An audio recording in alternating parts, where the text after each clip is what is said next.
कि एक छोटी सी चिड़िया पहुंच गई। वाह। उस चिड़िया का नाम जानते हो क्या है? कोयल। है तो बड़ी काली लेकिन मीठा बहुत बोलती है। इतना मीठा बोलती है, अगर कोयल बोलने लगे तो हम भी साथ में उसके बोलने लगते हैं, इतना मीठा बोलती है तो काली। एक और विचित्र बात है, कोयल और कौआ ये दोनों एक ही जैसे होते हैं, वो भी काली वो भी काला, लेकिन कोयल बोलती तो लोग साथ में बोलते, तो जब कौआ बोलता तो उसे लोग भगा देते। क्यों? कोयल क्या दे देती है, कौआ क्या हरण कर लेता है। कोयल का को देत का कागा का सोलेत, तुलसी मीठे बचन ते जग अपनो करि ले। कोयल मीठा बोलती है और कौआ कर्कश आवाज निकालता है, कर्कश आवाज के कारण से कोई पसंद नहीं करता है। कोयल जब बोलती है तो बड़ा मीठा बोलती।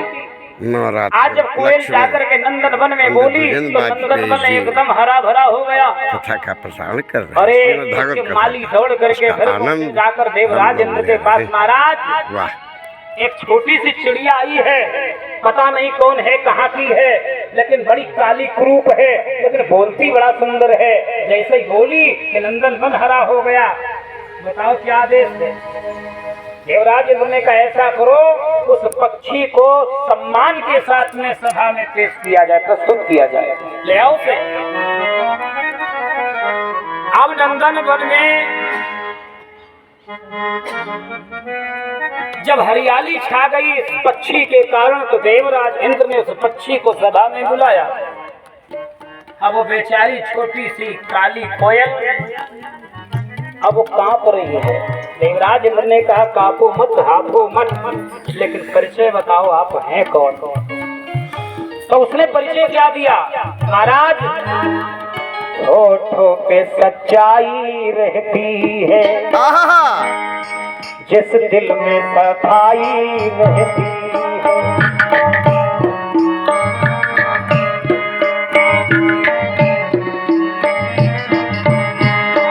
हम उस देश की वासी हैं जिस देश में गंगा बहती है।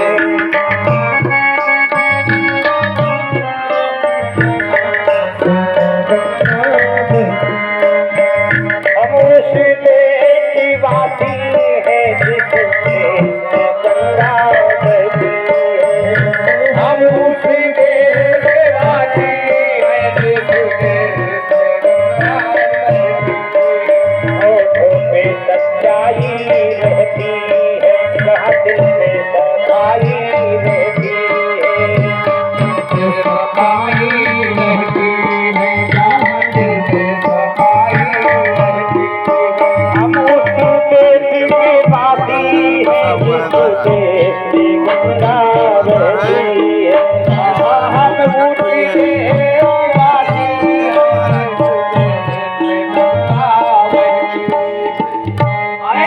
भारत भूमि पर रहती जहाँ पर सतत गंगा का प्रवाह होता है, भारत से आई है।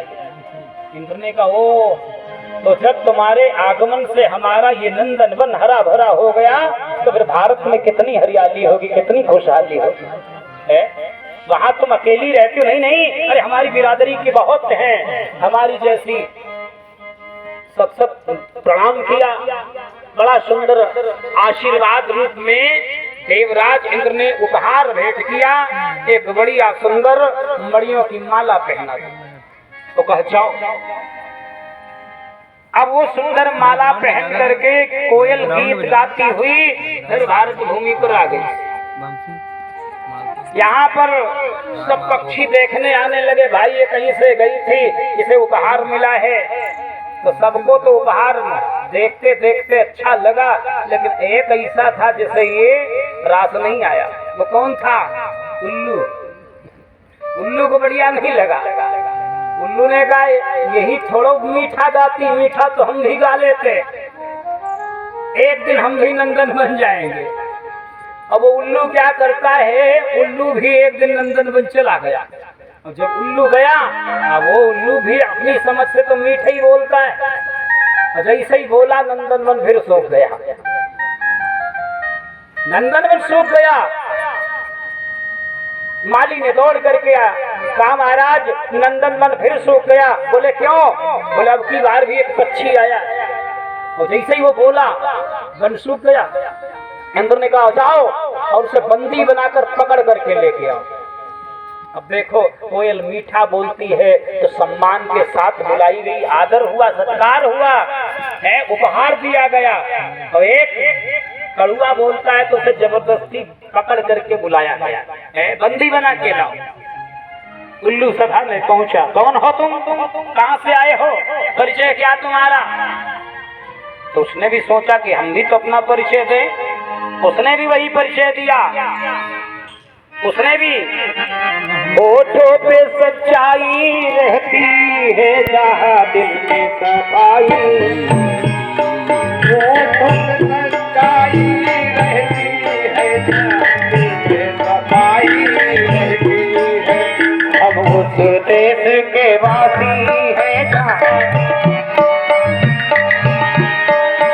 हम उस देश के वासी हैं जिस देश में गंगा